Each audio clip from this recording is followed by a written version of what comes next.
जितने भारत के समाज के लिए असदुद्दीन ओवैसी खतरनाक हैं, उतने ही मोहन भागवत भी हैं।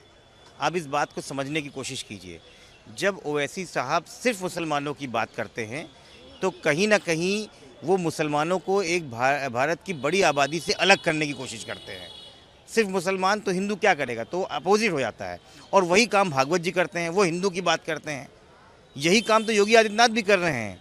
80 और 20 की बात करते हैं, कटोंगे बटों की बात करते हैं। जबकि हमें बात करनी चाहिए सामाजिकता में, मेल भाव की बात करनी चाहिए, परस्पर जुड़ाव की बात करनी चाहिए। तो दोनों ही लोग अपनी अपनी राजनीति साथ करने की बात कर रहे हैं। भारत का संविधान हमको बताता है कि हमें समाजवाद के साथ रहता है, हमें सांप्रदायिक शक्तियों से दूर रहना है, और अगर हमको आगे बढ़ना है तो इन दोनों ही विचारधारा को छोड़ के समाजवाद के साथ आगे बढ़ना पड़ेगा। और जो समाजवाद नेताजी मुलायम सिंह यादव के साथ में है, जो समाजवाद इस समय अखिलेश यादव इसके ध्वजवाहक हैं, जिस समाजवाद की बात जेपी बोला करते थे, जिस समाजवाद की बात राम मनोहर लोहिया बोला करते थे। हमारे मोदी साहब 24 घंटे राजनीतिक मोड में रहते हैं।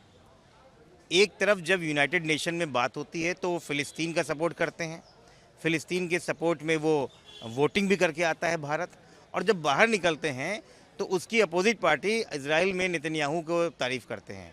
लेकिन ये चेक एंड बैलेंस का कराने का काम सिर्फ राजनीति करने के लिए होता है। गाज़ा में जिस प्रकार से अमानवीय घटनाएं घटी हैं, उसके लिए ज़िंदगी भर इजराइल दोषी रहेगा, उसके लिए नेतन्याहू दोषी रहेंगे, उसको आप हटा नहीं सकते हैं।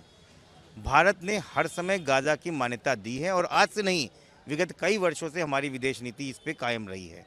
लेकिन आज हमारी विदेश नीति पूरी तरीके से चरमराई हुई है, और उसी की बानगी आपको प्रधानमंत्री के वाक्यों में दिखती है। ये कोई ना किसी को रोक रहा है, ये मीडिया की बनाई हुई चीज़ है। इस समय रामपुर के चुने हुए सांसद महमूला नदवी हैं, और रामपुर की समाजवादी विचारधारा के ध्वजवाहक अगर कोई है तो मोहम्मद आजम खान है। दोनों के बीच में ऐसी कोई कटुता नहीं है। ये बातें अलग तरीके से देखी जा रही हैं, ये विपक्षियों की चाल है। समाजवादी पार्टी खान साहब के, आजम खान साहब के घर से लेके महमूला नदवी के संसदीय ऑफिस तक एकजुट है, और हम फिर से वहाँ पे साइकिल का निशान आगे बढ़ा के हम उसको जीतेंगे। देखिए, मुझे लगता है कि ये एक बहुत बड़ी कॉन्स्पिरेसी का हिस्सा है। सिर्फ किसी व्यक्ति को टारगेट करके हम इस पे जड़ तक नहीं जा सकते हैं। हमको ये देखना चाहिए कि जब भी फार्मास्यूटिकल कंपनीज इस तरीके के प्रोडक्ट बनाती हैं तो उनको लाइसेंस कौन देता है। Drug authority, drug controller of India क्या कर रहा था, क्वालिटी कंट्रोल ऑफ इंडिया क्या कर रहा था, क्या किसी मिली भगत में से ये पैसे देके सैंपल पास करा लिए गए।